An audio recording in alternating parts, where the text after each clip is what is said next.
Okay, so first and foremost, generally speaking, pretty good job. Um, Couple of the big mistakes that I seen that were sort of themes. Number one, some of you, of course not all of you, but some of you were okay. Thank you, Alex. Um, some of you basically what you did when it comes to the pestle and the SWAT was that you didn't intertwine the pestle and the SWAT. So intertwining means, right, that you band them, you sort of you intertwine them together. So you make a point that centers on political, and then at the end of your sentence you say, okay, this is a strength, this is a weakness, this is an opportunity, this is a threat. So you intertwine the two. What some of you did was that you stacked them. You stacked the pestle on top of the SWAT. So stacking one on top of the other is not intertwining, you're stacking. So you want to intertwine. You want to intertwine the SWAT with the pestle. Every time you say something that's centers around economics, okay, so what is that? Is it a strength? Is it a weakness? Is it an opportunity? Is it a threat?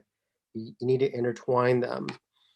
Uh, Second point that some of you missed, not, of course not all of you, because I do believe there was perfect scores in this class, or if not in my other class, but certainly there was more than one perfect score, was the objective. So remember again, you have to read through the entire case study. Don't ignore the numbers. Don't ignore the graphs, because they're going to tell you part of the story. And so let's just say hypothetically you were reading the Disney Plus case study. The objective didn't really appear, at least not the ideal objective. There was a few other ones, a few that you could have used, but the ideal one didn't really appear until at the very, very end or towards the end of the actual case study did the actual author say, oh, this number is considered to be a success if Disney's able to maintain, this number by, I think they said 2028, if I remember correctly. And so that's the second one. The third one that was an issue was competitive strategies. So competitive strategies, again, we're talking about the competitors, not the actual company that they're doing the case study on. So in every single case study, they're always going to refer to the competitor. Who is the competitor? And so um, when they talk about competitive strategies, what are the competitors doing to compete against this particular company, or why is this particular company doing what it's doing? So, for instance, going back to Disney Plus, Disney is starting the streaming service because, well, several factors, but a big one is they want to compete against the big giants, right? Whether it's Netflix or Amazon or Google or whoever, they want to compete against these monsters because they see that the industry or the market is changing, right? And people, a lot of you, for instance, are no longer really consuming content on cable. It's just you just don't do it. You'd rather stream than watch something on cable. So only old folks like myself, you know, still watch stuff on cable. For generally speaking, of course. And so one last and the one last point, not all of you did this case study. So the Amazon Netflix case study. So the evaluation part, the whole case study centers on who's going to win between Amazon and who's going to win between Amazon and Netflix. Who's going to be the victor ultimately?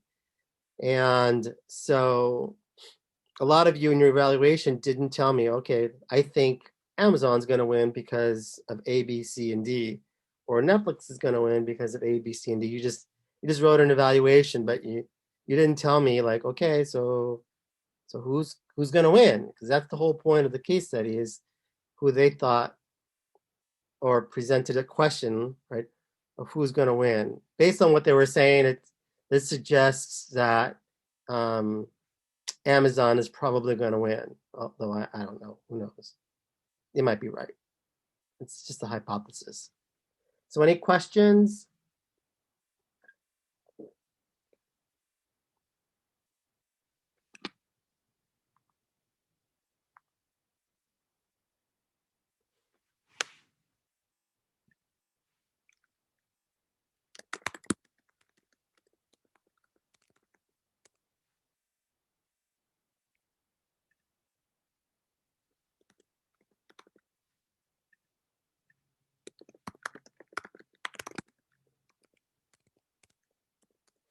Any questions? Anybody have any questions?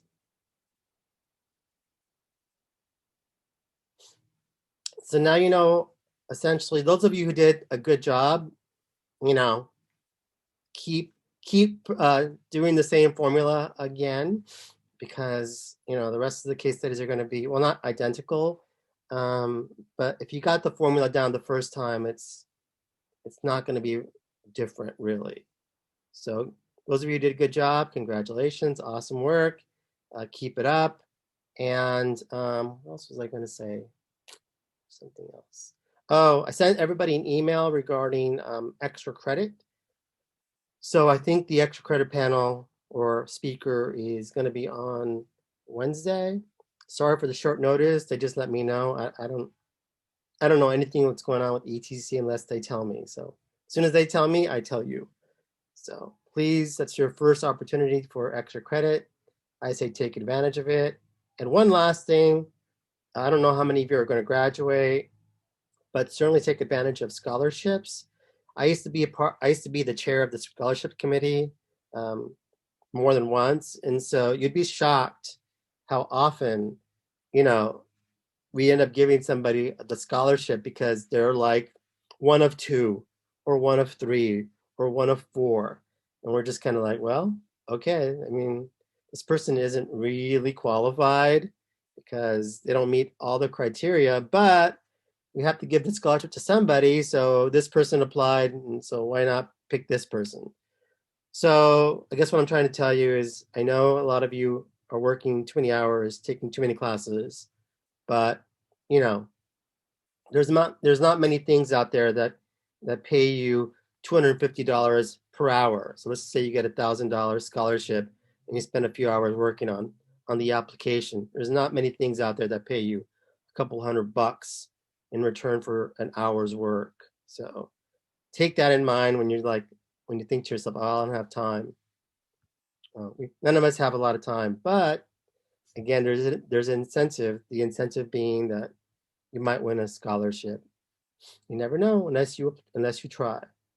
So I'm encouraging everybody to try if you're not, graduating.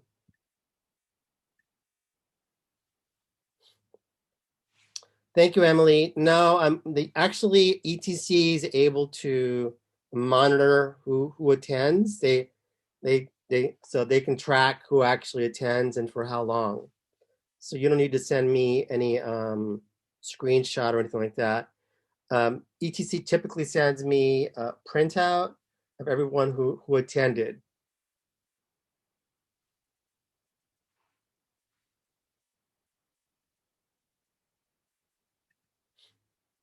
All right, but thank you for the question, Emily, because that's a good question because a lot of my students ask that question. Very good. So without further ado, we'll start talking about branding. And so you see here, right, the three circles, we see core benefit. On the outer part, you see the actual product. And then the exterior part is the augmented product. So if you think about it, right, that's the top one that I'm going to talk about is actually the actual product. So that's just the rides, the attraction, the brand name. For instance, I gave you the example of Disney, the quality level, the styling of the logo looks like, the packaging of the box, or in the case for thinking about theme parks, how it's presented to you. So that is the actual product. That's what we essentially buy. For instance, right? Something generic that has no meaning per se. We buy the actual product. So the center part or the core benefit is the second one. It's the main benefit to the audience. As as I always ask in the case studies, what's in it for you, right? So that's the main benefit to the actual audience. So if we're thinking about a place like Magic Mountain, which is I think might be the first amusement park in Southern California to open back up. One of the big things that it sells is this idea of excitement, right? This idea that if you get on one of its roller coasters, it's going to scare you, it's going to excite you. And so that's what's in it for people who go to Magic Mountain, right? The idea of a thrill ride, which is a little bit different than, let's say, Disneyland, right? Typically, we might be excited to go to Disneyland, but in a different way. It's not exactly the same sort of excitement. Probably Disneyland fits more into the idea of the atmosphere, right? When you go to Disneyland. So, so again, if you think about a theme park, or in this case, an amusement park, or a sporting event, what's in it for the audience? It's excitement, right? If you're able to go to a Laker game, you know, who knows what they're going to open it up again, or if you ever go to a Dodger game, or a hockey game, or any of these sporting events, boxing match, it's excitement, it's a thrill. For a museum, it might be, for instance, learning. So it's not always the same thing. So, you know, you know, think about the quality level, but also what's besides the quality, what you think about besides buying the quality.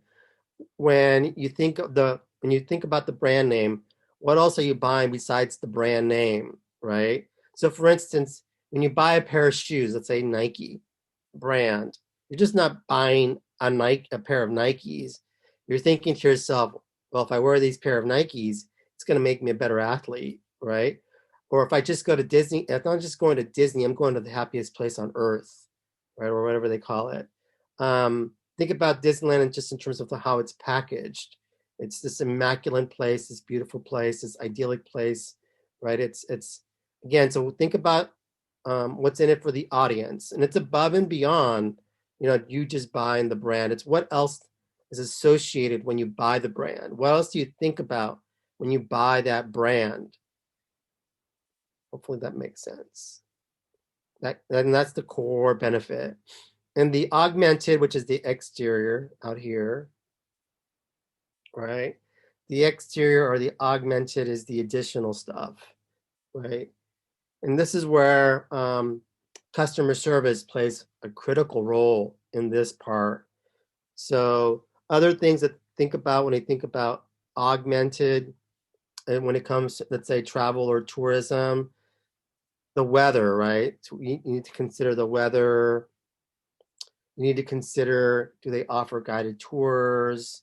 What's their food like? Or do they offer free drinks? So all these different things. How's their parking situation?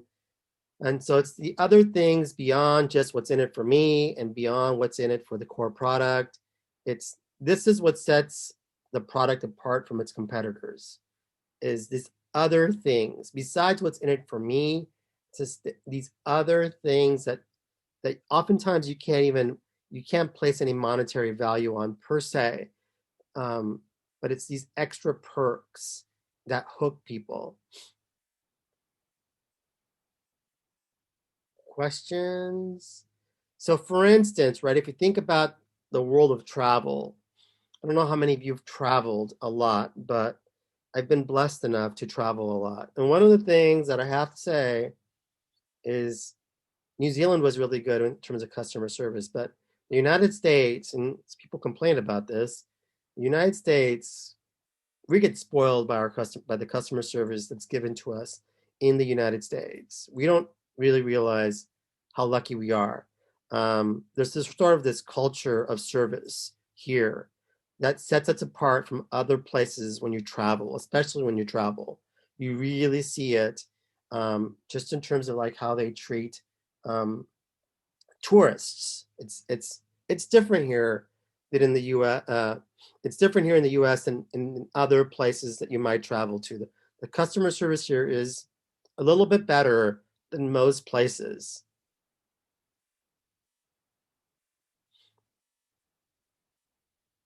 Any questions about the three levels of a product?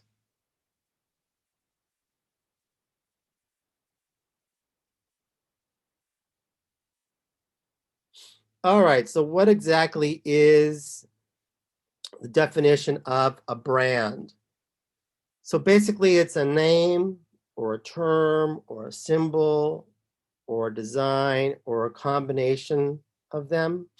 intended to identify goods or service of one seller or a group of sellers and to differentiate them from their competitors. So again, it's a name.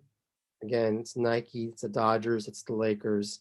It's a term, a symbol, a design, or a combination of these intended to identify goods, service of one seller or a group of sellers and to differentiate them from other competitors. So that's the definition of a brand.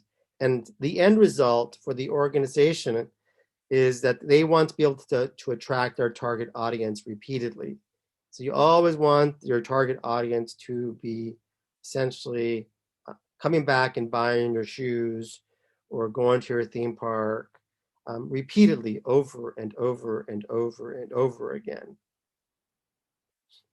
And by the way, this part about the end result, this is where Disney and Nike and some other organizations sets them apart from others. Think about sports, right? The Dodgers or Yankees or the Celtics or Lakers are examples of organizations that have sort of a legacy. In other words, usually the grandfather or father is a fan. The father becomes a fan because the son passes it down. Oftentimes the father passes it down to their son or daughter, and it just continues. It's a legacy. The whole point is that the end result is that you end up attracting the same target audience repeatedly over and over and over again. So branding obviously is a product's identity. It's also its legacy. And we'll talk about legacy shortly.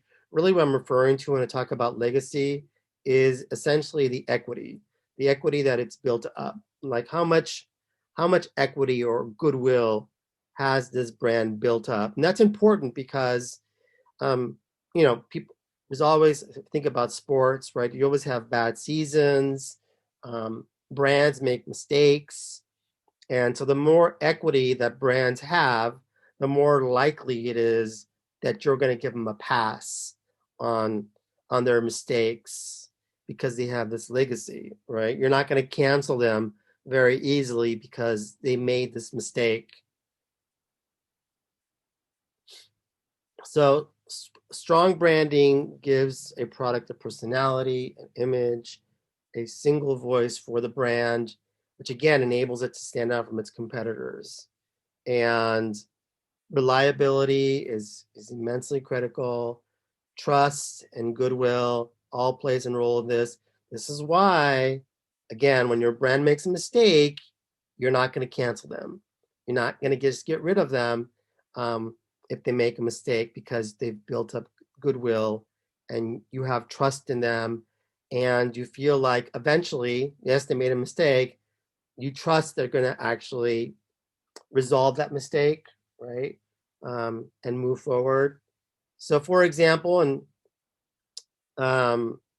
so that the whole scandal regarding the Mandalorian and the character who got fired from the Mandalorian, I think they were going to actually make a series around what was her name? Gina, the lady Gina. You guys know who I'm talking about?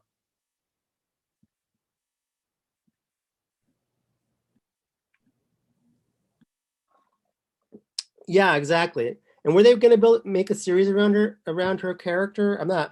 I don't watch The Mandalorian. I just heard about it. But is this really is this true?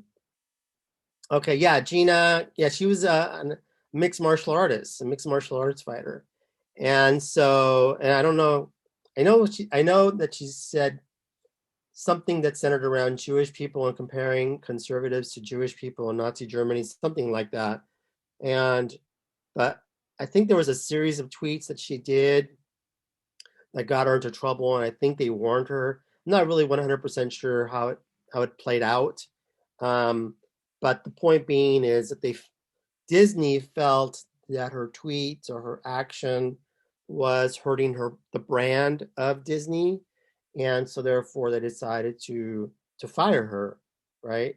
Um, and so again, I don't know not a fan of the show. And so I've heard it, by the way, I've heard good things about it. I just haven't gotten around to seeing it. So, and again, is that a good move? I don't know. But I think that Disney probably weighed its options in this case and said, well, um, we think we should just, this is better for our branding, doesn't look good for our image. So we should just, get rid of her because she's angering our target audience. And so I'm sure on some level, a lot of her target audiences probably, I think they were in favor of it. I don't know. But I'm sure also that, they may have angered some people too. But these are like tricky things when it comes to branding, is that anytime you're working with celebrities, who are attached to your brand, you have to make some tough decisions in terms of like, what do you do when human beings make mistakes? What do you do? And so I guess in this case they decided to fire her. And again, I don't know the entire backstory.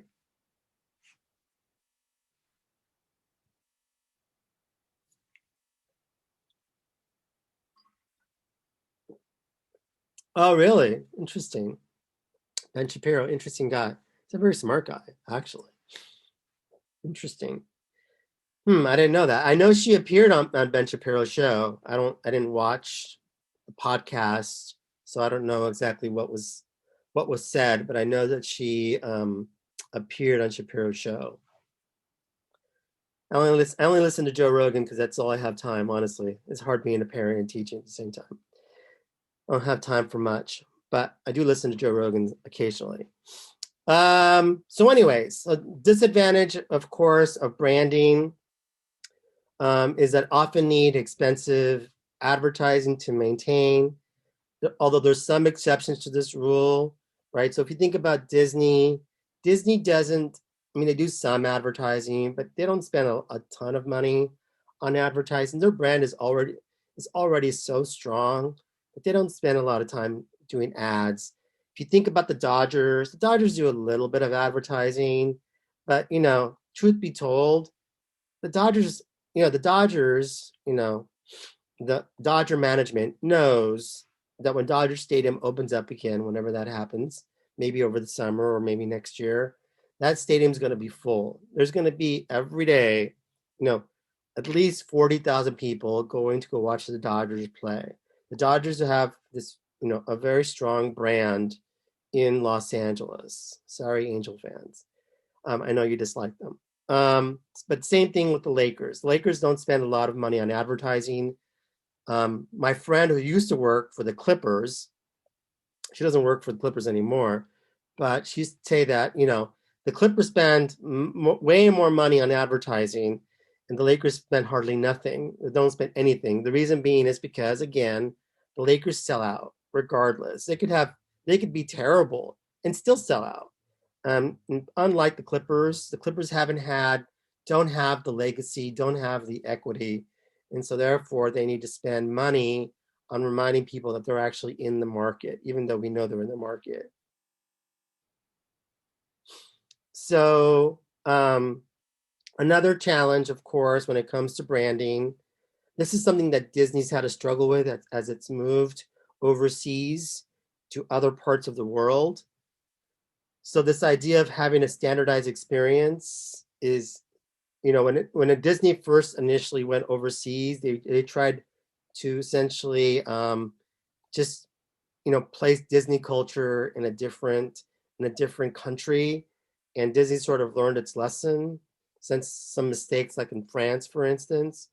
And so I know when their Shanghai park, for instance, that Disney is incorporating Chinese culture into the park, and it's they still have the Disney experience, but they have also incorporated some Chinese culture to attract Chinese people that want to attend the park.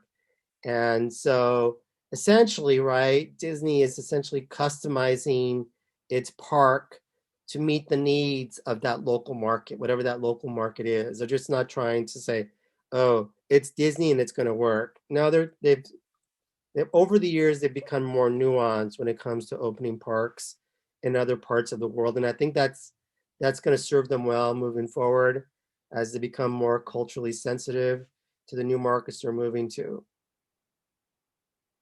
Whatever that new park happens to be in the future, who knows?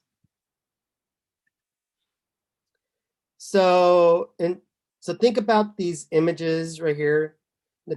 Obviously we talked about Disney and the strength of the Disney brand, but does League of Legends have a strong brand? Does the NFL have a strong brand?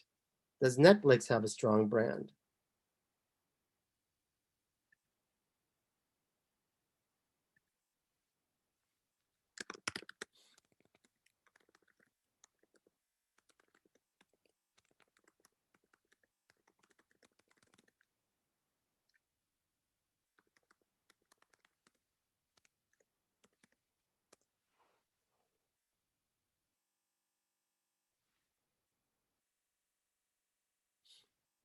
So yes, I agree. These brands have a lot of strength. And when I refer to strength, I'm not always talking about, oh, are you a fan? Okay. Are you a fan of them? And so all you have to do for a brand to be strong is um, you have to have awareness. That's part of strength. Does that make sense? I am not a video game player. I mean, I play Candy Crush sort of sometimes, but I don't really play video games. Again, I don't really have time. I think I'd become addicted. Um, but I am well aware of League of Legends. I know that it's out there. I know it's a big deal. I know it has a lot of fans, and I'm aware. So when I talk about strength, I'm not always referring to, oh, are you a fan of it? Oftentimes, just being aware means that it has strength.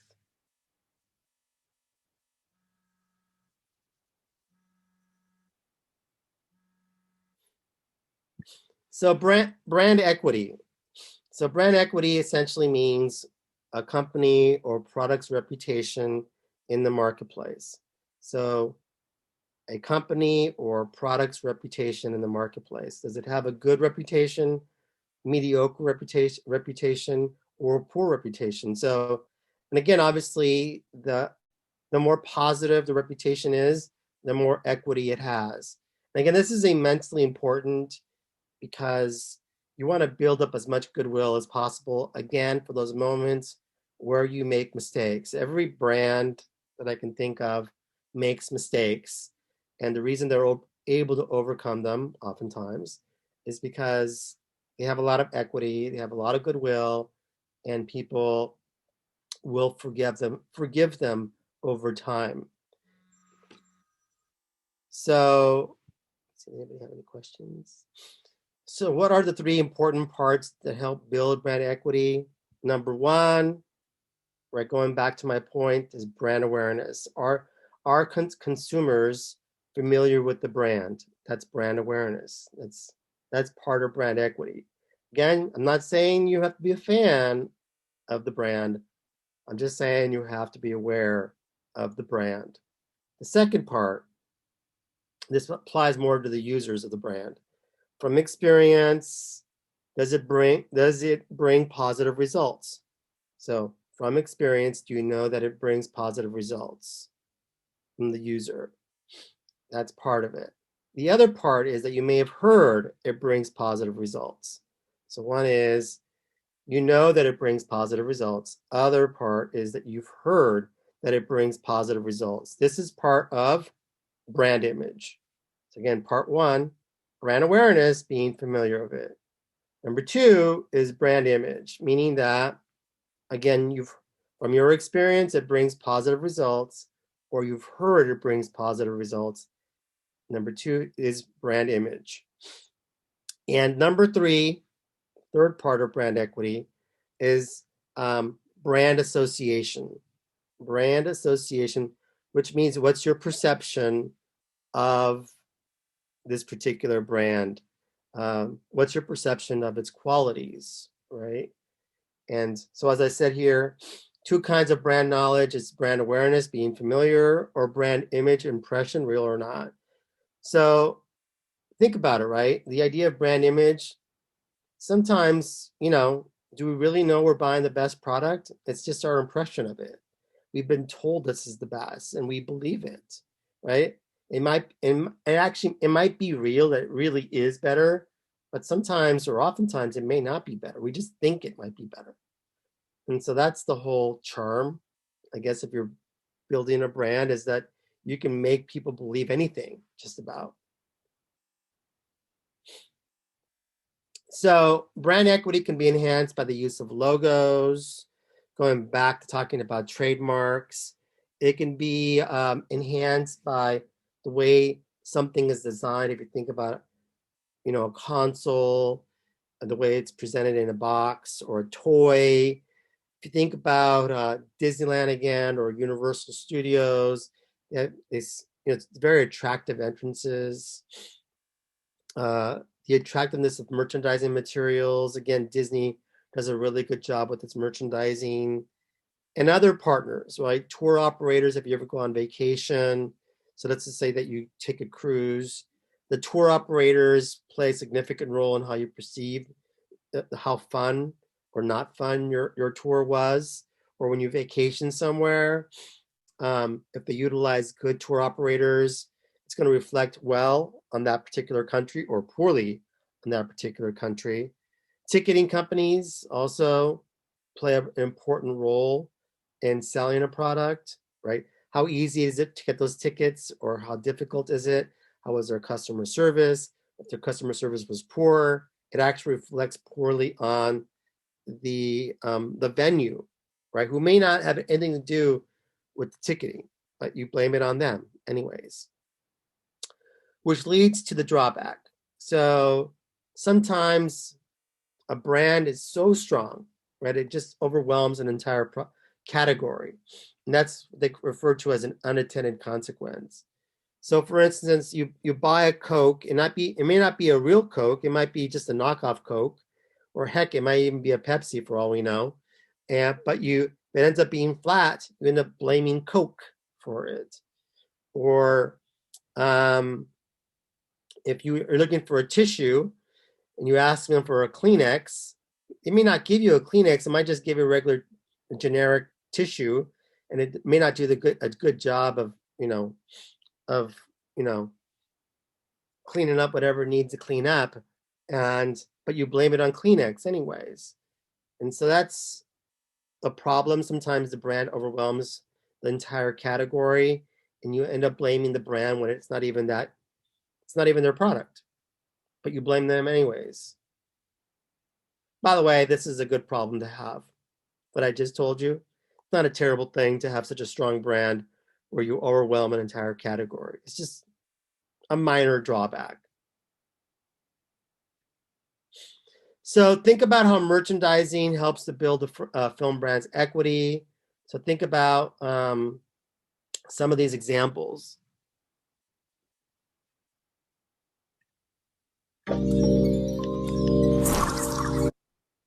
Brothers richer than Bruce Wayne. It's the car, right? Chicks love the car. Granted, Batman hasn't always been easy to market to young kids. Batman Returns was so dark that McDonald's pulled out of their Happy Meal promotion. Penguin? I mean, killing sleeping children.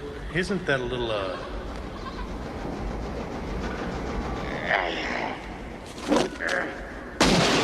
As a result, the studio wanted Batman and Robin to be more toyetic. Maybe that's why Mr. Freeze looked and talked like an action figure. I'm afraid that my condition has left me cold to your pleas of mercy. There are so many memorable incarnations of the Dark Knight, though, that the bat signal continues to lure us to his products. So what do you think? Does it come in black? Number 4, the Jurassic Park franchise.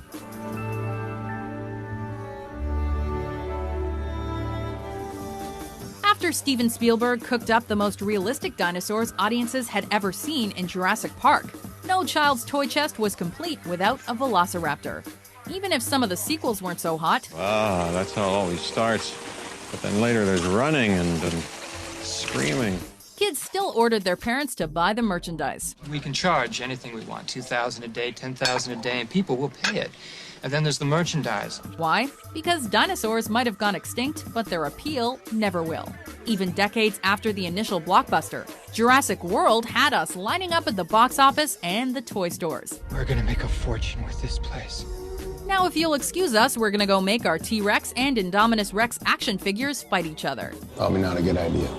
Number 3, the Frozen franchise. Open those gates so I may unlock your secrets and exploit your riches. For years, it seemed like the traditional Disney fairy tale was dead.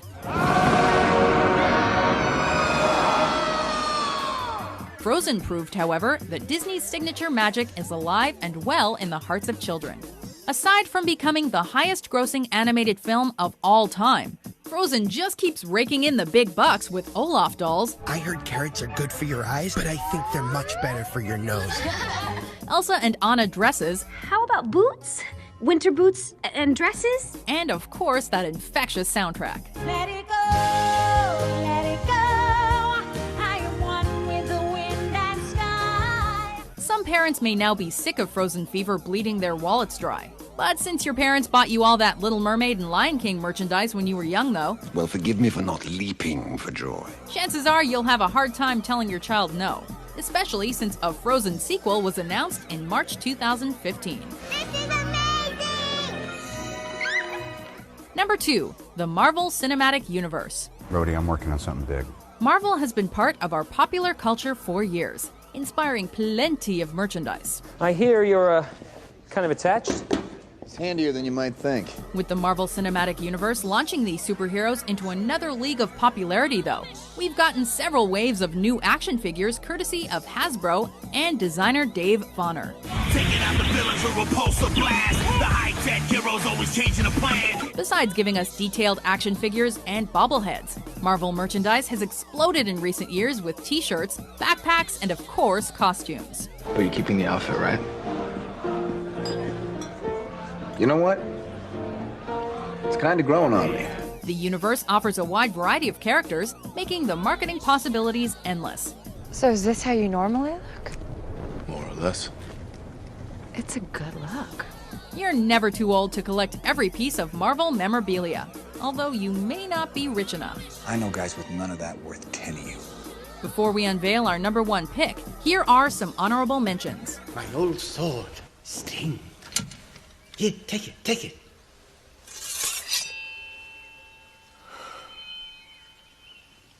It's so light. Yes, yeah, made by the elves, you know. The Ducks? We're the Ducks? Man, what brain dead jerk came up with that name? A Jose Canseco bat? Tell me, you didn't pay money for this. Ooh, that's it. Look who's finally ready to play.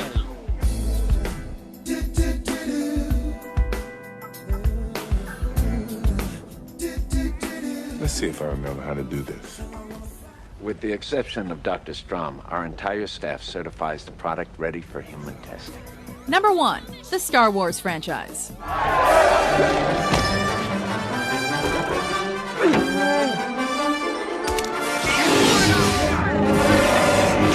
Since studios didn't have the best grasp on creative movie marketing in 1977, 20th Century Fox actually sold the merchandise rights for Star Wars to George Lucas. He's worth a lot to me. Big mistake on their behalf, since Star Wars now holds the Guinness World Record for most successful film merchandising franchise.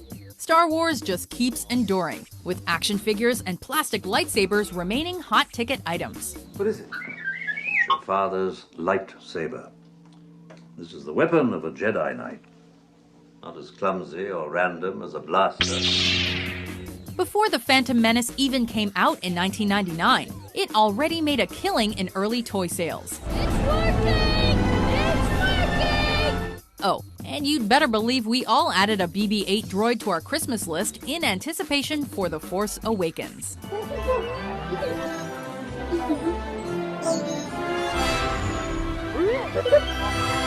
Do you agree with our list? All right, so again, if you think about the success of merchandising and how it helps to build equity and goodwill, the more products you buy of a specific type of film brand or franchise, most of these are Disney franchises, the more goodwill is built up. And again, this is important, the idea of goodwill, because again, you're more apt to forgive companies that have lots of goodwill versus companies that don't have a lot of goodwill built up. And in the case of these franchises, right, hopefully it's a good partnership. It's a win-win situation for the licensor, who happens to be the studio, and the licensee, which is making these toys and products. So both parties hopefully come out of it successfully and have a lot of profit, which again, for the licensee, that helps to build equity for these companies when they're striving to develop partnerships with these film franchises. They look at whether or not this is going to be a successful venture or not when it comes to licensing deals. So brand image. Brand image is essentially the personality of the brand. It's what we think of the brand. Is it cool, right? Is he dull? Is he nerdy? So it's the personality of the brand. And so you need to think of brand image as a reason to be the friend of this particular brand. Do I want to be its friend? Also, by the way, it's its status compared to other brands of the same or similar quality in its category. So if you think about, and I haven't talked about theory yet, but I will get to this eventually. I'm not sure if I'm going to talk about PERS, but if you remember COM 446, we talked about semiotics and we talked about symbols and those sorts of things. And one of the things that PERS talks about is that in our mind, right, we put things within categories, and we create hierarchies within these categories. And so, right, we attach status to these brands in comparison to other brands in similar or the same category. So if we think about Disney, right, we think about the Disney brand versus the Universal brand versus the Cedar Fair brand, or here locally that would be Knott's Berry Farm, versus the Legoland brand versus the Magic Mountain brand. We place them into a order, right? Hierarchy. Okay, maybe you'll put Disney on top, number one. Maybe you might be Disney haters and go, nah, I prefer Universal. So maybe you put Universal one. Or maybe you're into thrill rides and go, nah, I really prefer Magic Mountain. I prefer Knott's too, and maybe Disneyland last because the rides, or Legoland last because it's too childlike, and Disney, none of the rides really thrill me, so maybe I'm a little above that.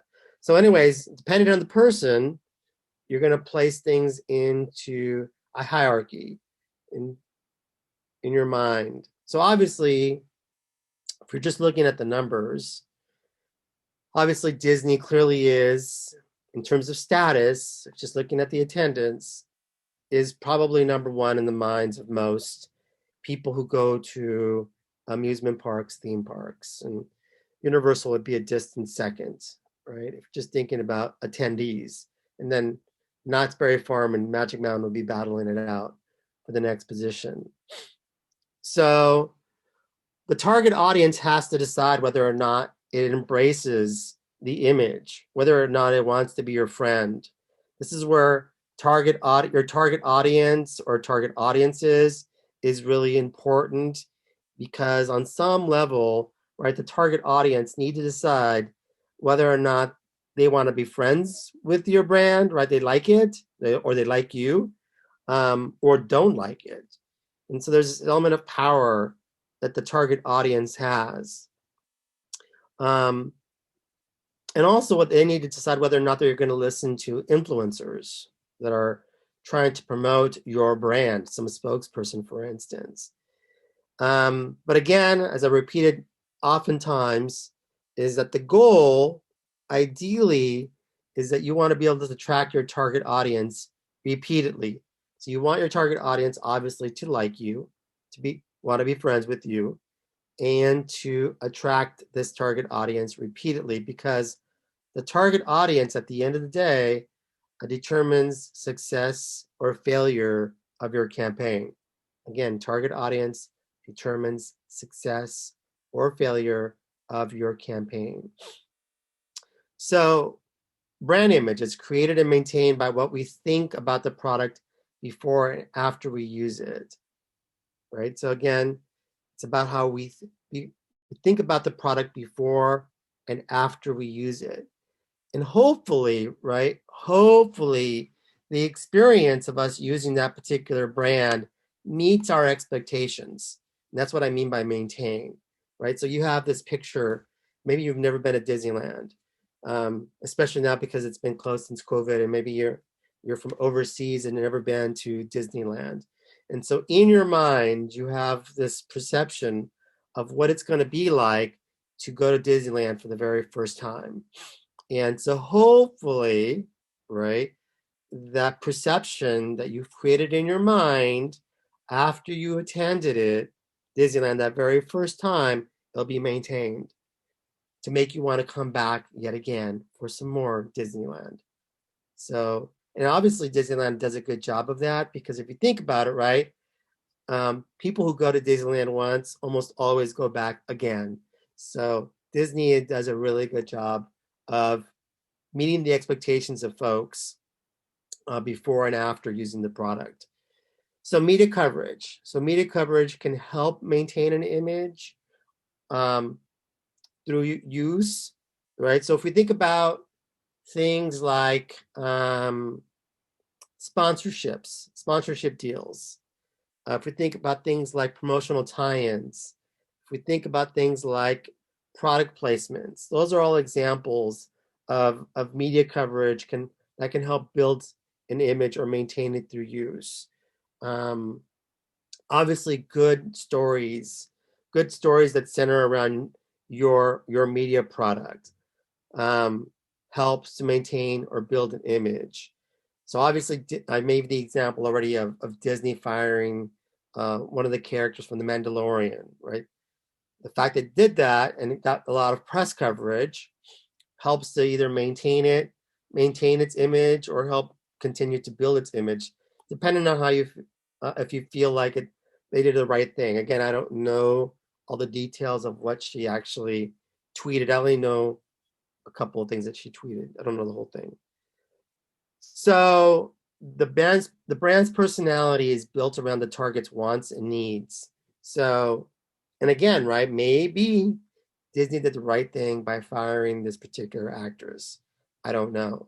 But another example of, and this is the tricky situation when it comes to brand images, and I want to sort of get your opinion on this, is what the NFL did. So if you don't know the story of the NFL, so Colin Kaepernick was a quarterback who was kneeling, sort of like, basically protesting how Black people were being treated in the inner cities by police officers, and he got a lot of criticism for this from fans, and some say he was blackballed from the NFL. I don't know. Maybe he was. Maybe he wasn't. I don't know. Some people say his skills deteriorated. Anyways, the NFL was very slow about taking a position on social justice for a long time. And the players themselves were sort of critiquing the league because they were like going on to the community and also criticizing police officers and the treatment of Black folks in inner cities throughout our country, and not just in inner cities, just Black people in general. And so that was tricky because, right, Roger Goodell has stakeholders, fans, and he also has these other stakeholders being players. And so it's just sort of like, well, what do I do? Do I speak out and make my players happy, one stakeholder, or do I speak out but that speaking out might actually anger some of my fans, right, who don't want to hear me speaking out on social justice? And so it's just really like tricky thing to do in this case. So anyways, this is Roger Goodell speaking out. It has been a difficult time for our country, in particular, Black people in our country. First, my condolences to the families of George Floyd, Breonna Taylor, Ahmaud Arbery, and all the families who have endured police brutality. We, the National Football League, condemn racism and the systematic oppression of Black people. We, the National Football League, admit we were wrong for not listening to NFL players earlier and encourage all to speak out and peacefully protest. We, the National Football League, believe Black lives matter. I personally protest with you and want to be part of the much needed change in this country. Without Black players, there would be no National Football League. And the protests around the country are emblematic of the centuries of silence, inequality, and oppression of Black players, coaches, fans, and staff. We are listening. I am listening. And I will be reaching out to players who have raised their voices and others on how we can improve and go forward for a better and more united NFL family. So, Roger Goodell took a lot of heat for coming out on and protesting, or sort of supporting the protesters. So, I mean, do you think this helps or hurts the NFL in terms of its brand image?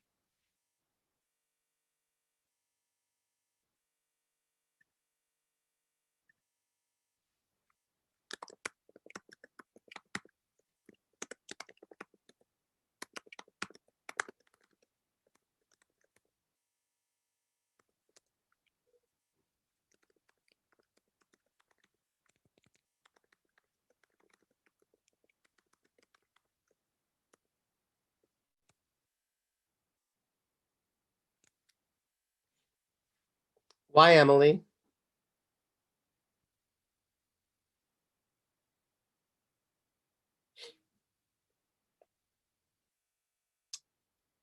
Why, Jacob?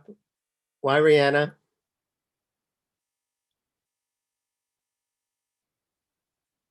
That's true, Alexis.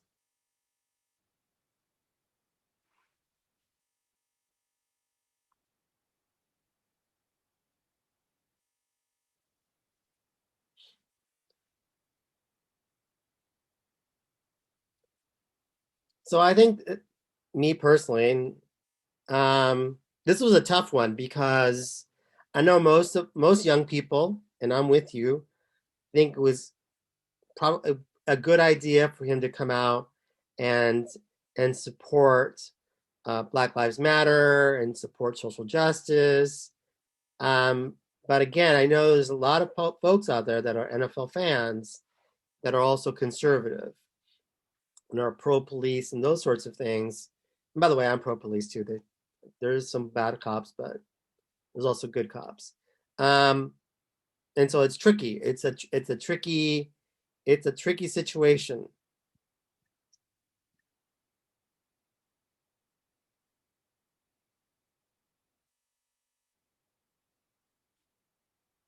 Good point. Okay.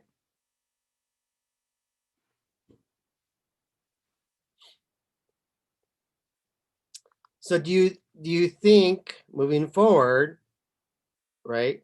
Does the NFL have enough equity, right, in order to overcome this for the people who are upset that Roger Goodell came out and spoke out against, on some level, police officers and supported protesters? Does the NFL have enough equity in the bank where essentially these fans will say, I don't like the NFL did this, but I'll support them moving forward anyways?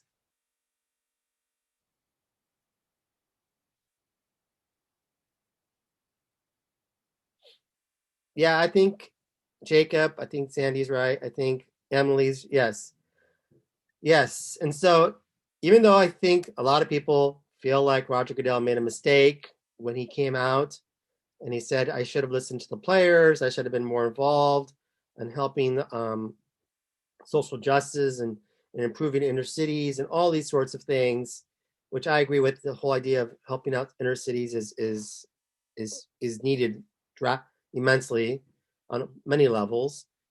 But I think that people who are not happy with the fact that he came out because of the legacy, as some of you pointed out, and because of the equity that the NFL does have, I think they'll be able to overcome this and keep those fans.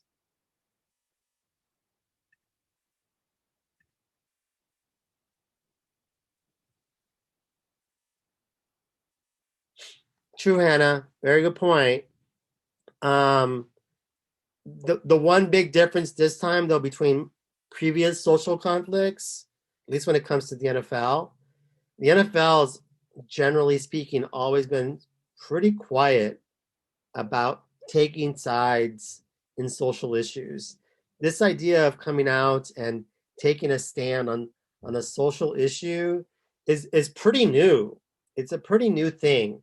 Like even this year, where some players even sat out basketball games, and you had baseball players showing support and also sitting out baseball games. This is all brand new. This is all new.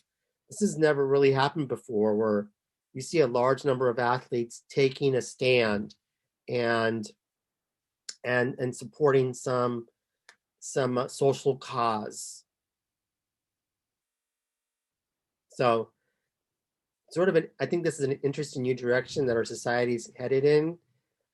I think in a lot of ways it's a lot of good. I think it's mostly good.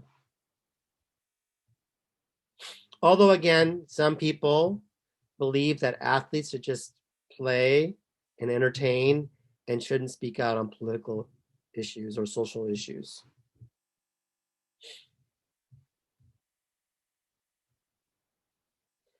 Yeah, I think you're right. I think you're absolutely right, Hannah. I think that you're absolutely correct, 100%. That's a great point. I think you guys are Gen Zers, right? I think that the younger millennials and I think the Gen Zers it's a whole different demographic and psychographic, and you're very much going to hold the companies that you support. You're going to hold them accountable to the things that they support or don't support, and which is a lot different, by the way, than Gen X or Boomers, right? This demographic, Gen Z especially, is very different than the previous generations, where you guys are more apt to hold the companies accountable for what they do in terms of social things, which again, I think it's good. And you guys are a big enough group where they're listening to you.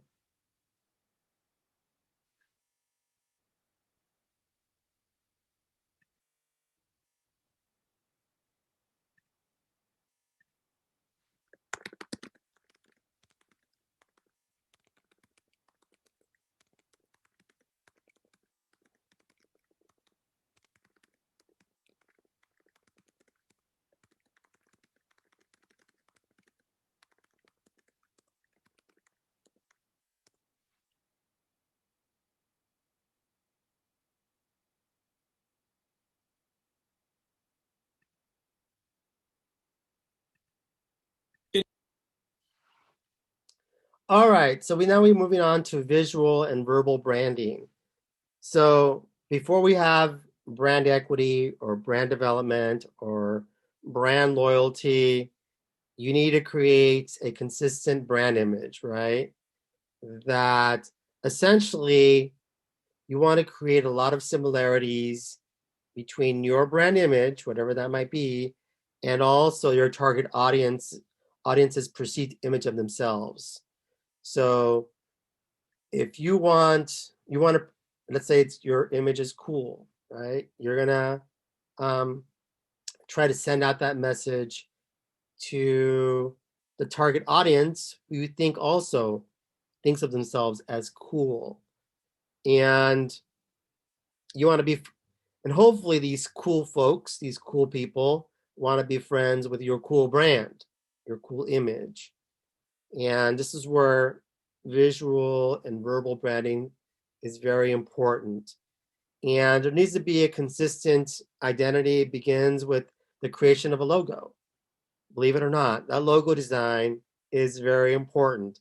A lot of companies spend a lot of hours trying to come up with a cool logo, a cool design. So I don't know how many of you want to be entrepreneurs out there, but don't forget about your logo.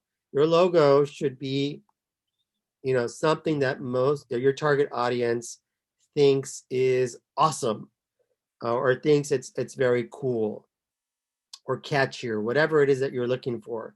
But the logo really does matter. That logo design is oftentimes the very first impression that people have of your company.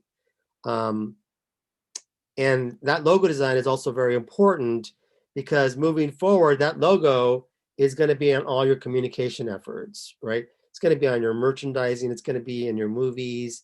You create movies and your TV shows, et cetera, et cetera. That logo is going to be there. It's central to all the packaging, and that's why it's very important. It's the image that you're presenting to your target audience. So again, don't go cheap or don't go easy on your logo, and really think about your logo, especially if you're going to start a new company. Spokespeople are very important, right? Whether it's a celebrity who's your spokesperson, whether it's a specialist, in other words, like an industry expert, maybe it's a CEO of the company, like a Bill Gates or something like that. Or it could be just like, a common man, like the coolest man, right? Was it Dos Equis? A common man of sorts, but he happens to be cool. So think about that spokesperson's appearance, right? Is that spokesperson, is she beautiful, or is he handsome? So what's that appearance of that spokesperson? That's really important. Is that spokesperson likable? That's important. You want to be, that spokesperson needs to sort of like have this relationship also with the target audience. They need to like that spokesperson. Is that spokesperson convey trustworthiness? Do you trust what this spokesperson says? Is this spokesperson an expert in this particular area? Or if they're not an expert, are they credible in this particular area? And so this is why, again, it's very important who you pick as a spokesperson when it comes to your branding, because that's an extension, right, of your visual and verbal branding is your spokesperson. So this ability of securing a good spokesperson who's going to convey a certain image of your brand is very important. This goes back to talking about tactics for the group project. But then also, on the one hand, it's also the releasing of these commercials or whatever it is how you're going to display this spokesperson. So some examples of good spokespeople, or I should say examples of poor spokespeople. Come on, my friend, we can do it. Seeing an A-list celebrity casually playing Mario on a Nintendo 3DS already feels like a bit of a Twilight Zone type viewing experience. But when you see this sex symbol dressed up as the titular plumber, mustache and all, we officially level up in terms of weird. Add Penelope's strikingly similar looking sister Monica to the mix, and you've got a celebrity endorsement for the ages. Not necessarily a good one though. Who is the champion now? Luigi. No! Number 4, Durex Condoms and JLS. Right, put them back. It's probably just best to put them back. What's sexier than 4 strapping young British men who can sing? The possibility of bringing something officially endorsed by them into direct contact with your genitals, apparently.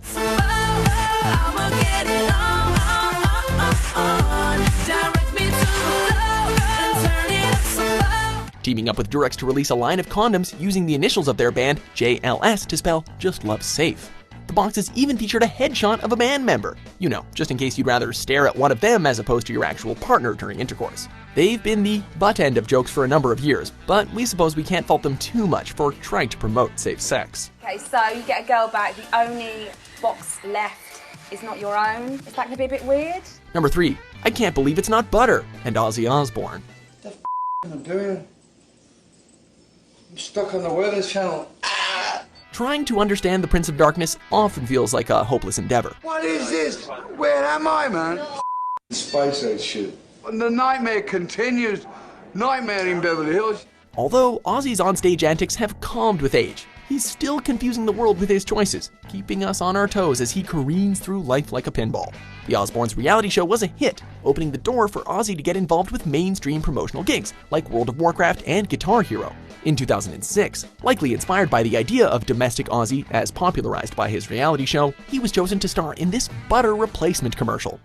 I'm really digging this cooking vibe, man. Okay, pass me the butter then. All right, man. It was odd, and honestly, a little embarrassing.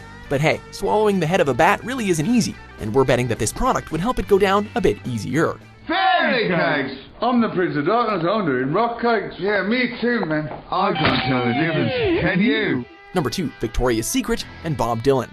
The answer, my friend, is a blowing in the wind. Bob Dylan is many things: a poet, an incredibly talented songwriter, a Nobel Prize winner, and a legendary ladies' man. But the folk legend that brought us such hits as Maggie's Farm, Hurricane, and Mr. Tambourine Man seems like the least appropriate person to be selling women's lingerie. Hey, Mr. Tambourine Man, play a song for me.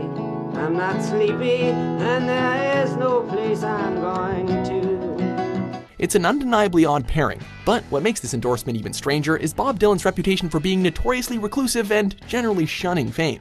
I see lovers in the meadow.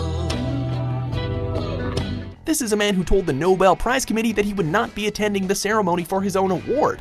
So, how Victoria's Secret ever convinced him to participate in this ad is beyond most fans. And true to form, Mr. Dylan has never explained himself. But hey, here's a stab in the dark: money. Just don't know what to do. I'd give anything to be with you. Before we unveil our top pick, here are a few honorable mentions. Stallone High Protein Pudding, vanilla cream, 20 grams of protein, low carbs, sugar-free, One and 100 carb. calories. What a misprint. How dare them do that? One carb. He sees that nail polish really makes girls feel good. There's some glitter and shimmer. There's something in the One Less Lonely Girl collection for anybody. Number 1, Hanes Beauty Mist Pantyhose and Joan Namath.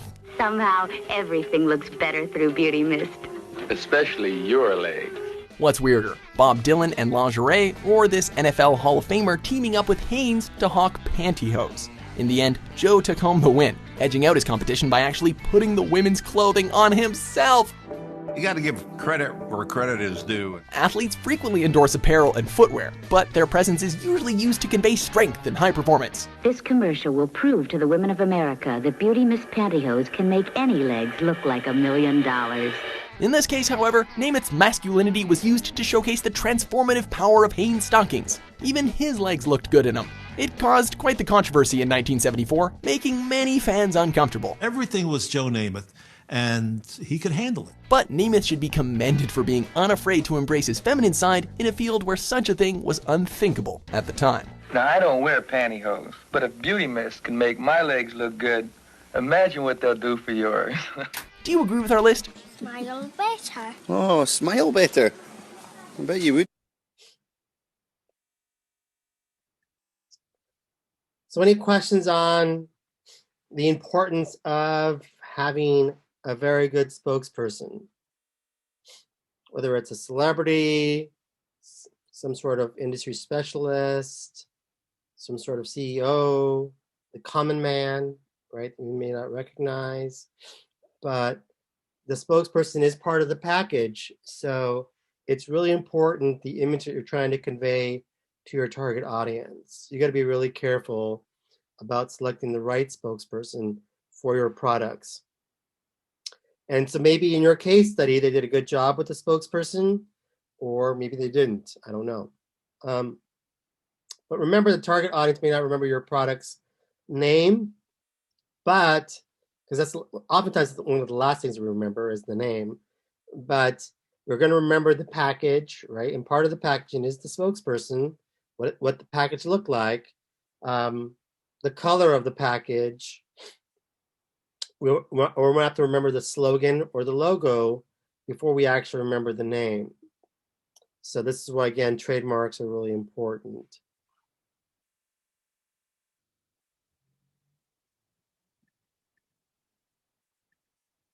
Now, here's one example. I'm not going to show the commercial, but this is one example I think they did a really good job. Farmers Insurance. Farmers Insurance, if you think about the target audience, is generally a little bit older. I would say older millennial, Gen X, baby boomer. And so I think for this particular target audience, I think having J.K. Simmons, who I think is a fabulous actor, he looks like a professor, is a perfect spokesperson for somebody who would sell insurance. For instance, I mean, have you ever met an insurance salesperson? I mean, I honestly, most insurance salesperson I've met looks a little bit like J.K. Simmons. And so I think that, that's a perfect, at least for this particular brand and what that service was, I think this actor is a perfect spokesperson for that particular company.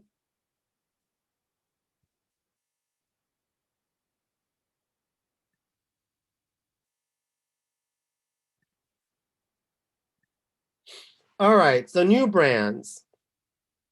So I don't know if, again, your case studies, I don't know if you guys are tackling an established brand or if you're tackling a new brand as your case study for your group. But a couple things to bear in mind is that you need to have an image developed for it that matches its target audience, again, self-image, as I said before. And also it needs to reflect the member's lifestyle, whatever that lifestyle happens to be. This goes back to what I was talking about in previous lectures about the importance of really understanding your target audience's psychographics.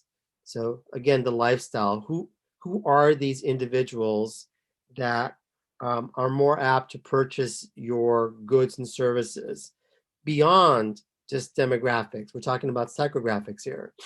And so you really need to figure it out because really, honestly, at the end of the day, yes, demographics is important, but psychographics is probably more important in terms of determining whether or not that person is going to buy your products at the end of the day. So again, the idea of understanding or reflects members' lifestyle, again, psychographics is immensely important. So the first thing that you want to do when you're a new brand is to immediately distinguish its product advantages from its competition. So if you think about, relatively recent, right? Disney Plus is relatively new.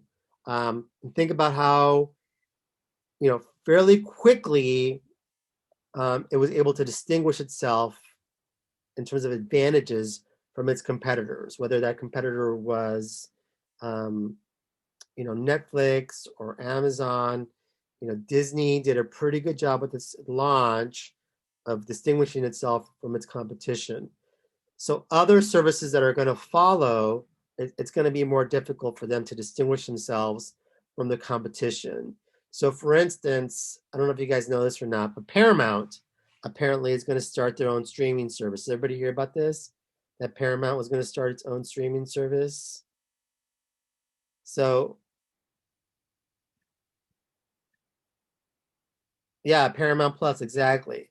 So Paramount's going to have a tougher time distinguishing itself from its competition than Disney did. Because if you think about Paramount, does anything readily emerge as like, oh, this is, when I think about a movie or a TV program or whatever, I think about this Paramount product. It's not as easy as Disney. Disney has all this IP, this intellectual property that distinguish it from its competitors very quickly. And Paramount doesn't necessarily. So that's going to be a struggle for them. And so it depends on distinguishing yourself from the competition. It depends on your target audience. Depends on what the competition is doing, and also what needs to be accomplished. So in the case of Disney, right, what needs to be accomplished is to start a successful streaming service. And one of the things that Disney Plus did, depending on the target audience, is that even though they bought Fox, and based on the case study that I've read and based on the information that I've read on Disney, again, I don't have Disney Plus, but I don't believe they're showing any R content on its streaming service. I think everything is PG-13 and below. Is that correct? Can anybody verify this for me? Is this actual truth, or am I just making this up? I believe this is true, right?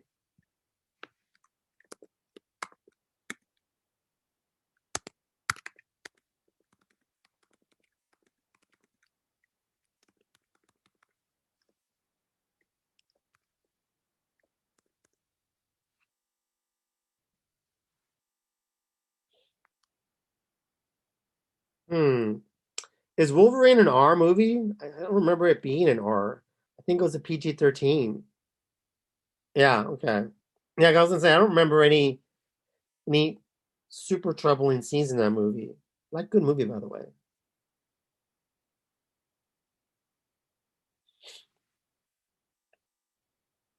Is Logan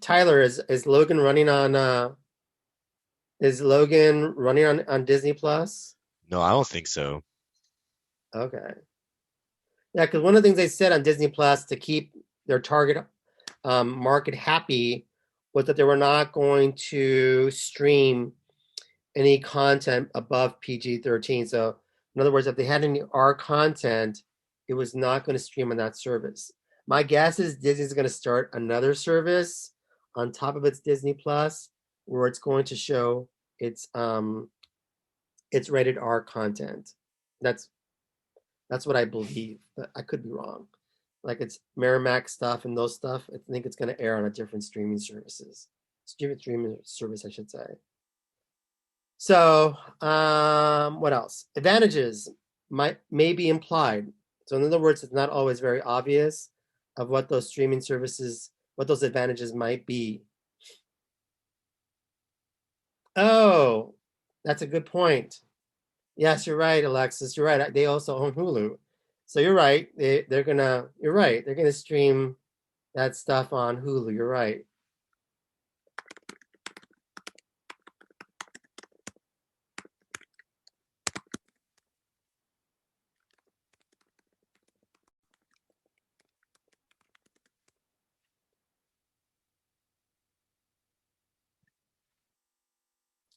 So some of the advantages might be implied when it comes to a new brand.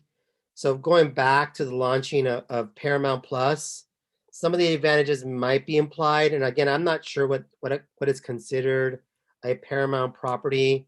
My guess is something like maybe, I think Raiders of the Lost Ark is a Paramount property, I think. So something like that. So something might be implied. Found on its features or its benefits. So what might be the benefit to having a Paramount Plus service? Again, I don't know. I don't know what kind of features the Paramount Plus service is going to have. Or maybe it's going to be based on price. Maybe what Paramount's going to do is say, you know what, we don't have the brand that Disney has or the Netflix has or even the Amazon service has. Maybe we're going to start our pricing point as less than these other services to make it more appealing, right? Maybe say they'll charge, I don't know, $6.99 as opposed to $9.99 or whatever Disney is charging, something less than. So anyways, Paramount Plus might be based off of price. Now, certainly it's not going to be off of status. So for a new brand, right, maybe the status of owning that particular product, right, you're considered to be cool if you own that product. Another new product might center its services around the idea of elitism, this idea that high class or only the rich and the famous can't own this particular product because going back to the idea of price, it's so expensive. So the advantages for new brands, at least, is that it could be, you could be jumping on a fad or a trend and take advantage of that and make a lot of money short term. The advantages might be based on emotional or rational needs. So again, right, if you think about emotion, when you buy things on emotion, you're not really thinking logically. You're more apt to think about just on a feeling basis, as opposed to rational, that's more logical. So you're meaning some sort of logical need, and this is why you purchase the service. So, when this new brand are launching, are they appealing to something that's rational, logical? This is the logically best choice that you have, or are they focusing on something emotional, where they want some sort of impulse buy?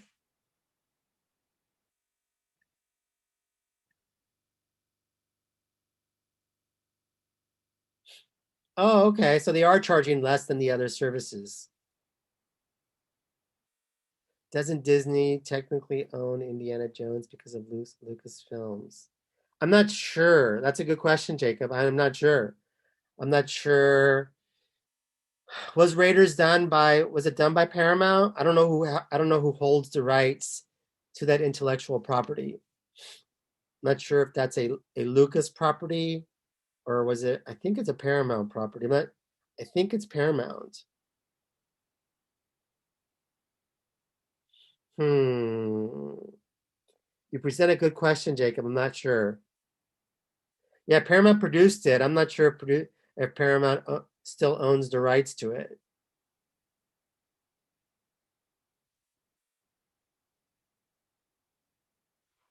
Oh, well, then if Lucas retains the rights, then I guess Paramount doesn't possess the rights to air it on the streaming services. Unless there's some sort of deal that was made between, Disney and Paramount where Disney allows them to air Raiders, but I can't see that happening.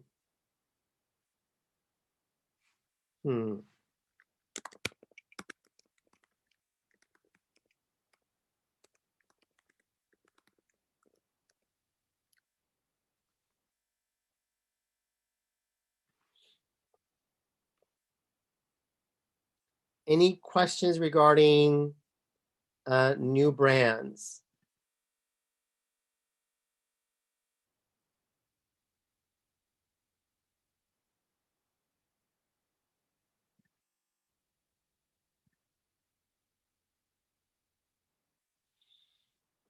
Oh, they do. Interesting. So, well, my guess is, then again, I don't know. This is why lawyers get paid a lot of money.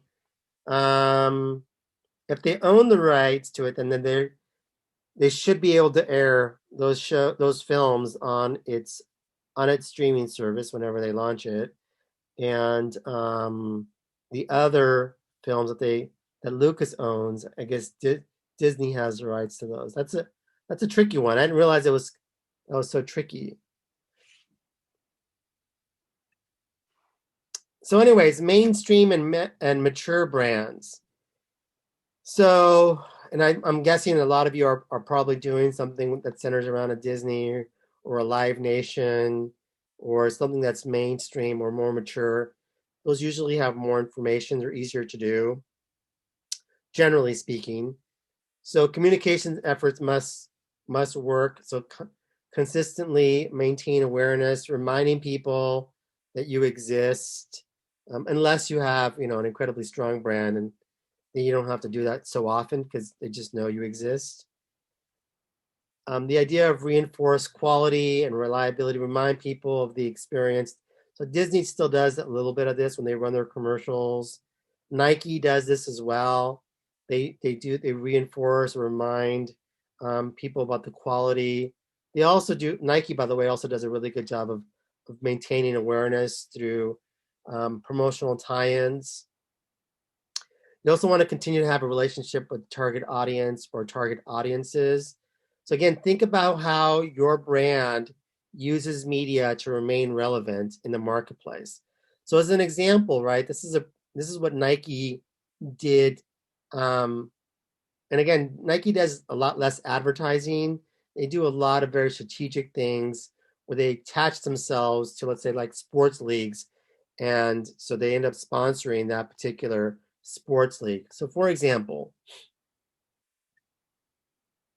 1986.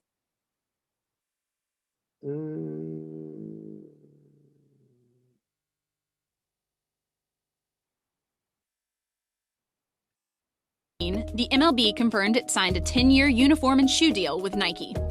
Starting in 2020, Nike Swoosh will plaster the apparel of all MLB players.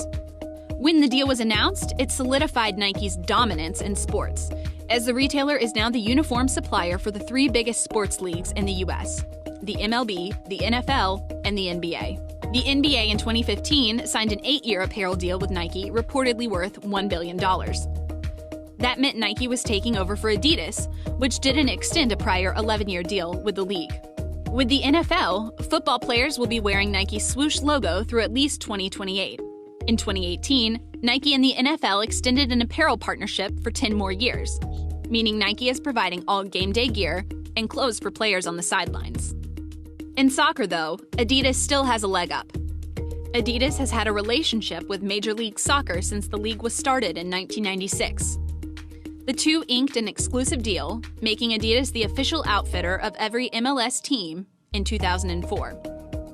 In 2017, MLS said the long-term partnership would be extended through at least 2024. They've done an exceptional job as a company aligning themselves with elite athletes across all of sports.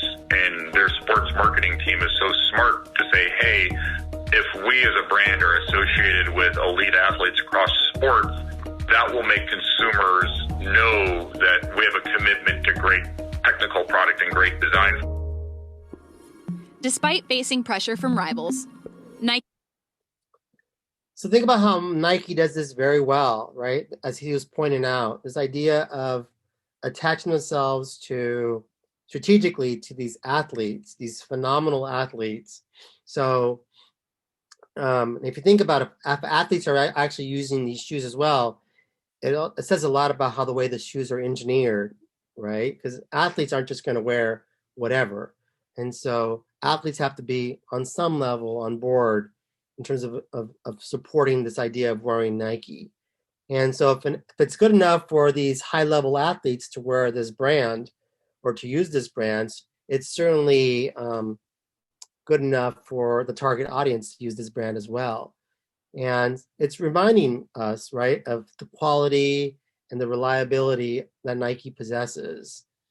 So they do a really good job of maintaining this relationship with the target audience who happens to be fans of these athletes, and or target audiences if it's multiple target audiences. So Nike again does, Nike, Disney, these brands do such a phenomenal job of reminding folks of the high quality of their brand through their media coverage and through their PR coverage as well.